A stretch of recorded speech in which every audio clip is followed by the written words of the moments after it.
আসসালামু আলাইকুম প্রিয় ভাই ও বোনেরা, আজকের ভিডিওতে আমরা জানাবো নবী দাউদ আলাইহিস সালামের একটি বিশেষ অলৌকিক ঘটনা, যেখানে তিনি পাখিদের সাথে এক অদ্ভুত সম্পর্ক স্থাপন করেছিলেন।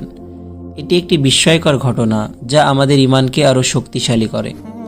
নবী দাউদ আলাইহিস সালাম আল্লাহর একজন বিশেষ নবী ছিলেন, যিনি কেবল মানুষেরই নয়, পশু পাখিদের সাথেও একটি গভীর সম্পর্ক স্থাপন করেছিলেন। আল্লাহ তাআলা তাকে এমন এক বিশেষ গলার সুর দিয়েছে যা শুনে পাখিরাও আনন্দে কিচিরমিচির শুরু করত। একদিন নবী দাউদ আলাইহিস সালাম আল্লাহর হুকুমে কোরআন তেলাওয়াত করছিলেন। তখন তার সুর শুনে পাখিরা তার আশপাশে জড়ো হয়ে সুর মিলিয়ে গান গাইতে শুরু করছিল। এটি একটি অলৌকিক ঘটনা, যেখানে আল্লাহর শক্তি এবং নবী দাউদ আলাইহিস সালামের বিশেষ ক্ষমতা একসাথে প্রমাণিত হয়েছিল। নবী দাউদ আলাইহিস সালামের কণ্ঠস্বর এতটাই সুমধুর ছিল যে পাখিরা তার সাথে সুর মিলিয়ে গান গাইতে শুরু করত এবং এমনকি সৃষ্টির অন্যান্য প্রাণীও তাকে শ্রদ্ধা জানাতে আসত।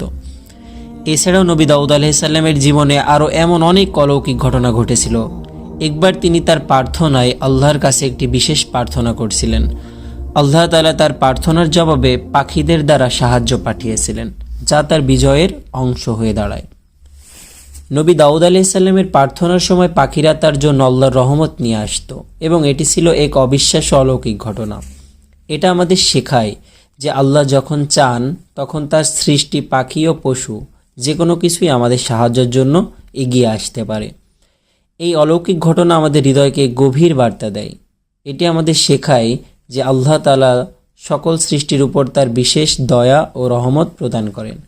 নবী দাউদ আলাইহিস সালামের জীবন ছিল এমন এক শিক্ষা যা আমাদের বিশ্বাসকে আরও দৃঢ় করে। আশা করি এই ভিডিওটি আপনাদের ভালো লেগেছে এবং এটি আপনাদের বিশ্বাসের নতুন আলো এনেছে।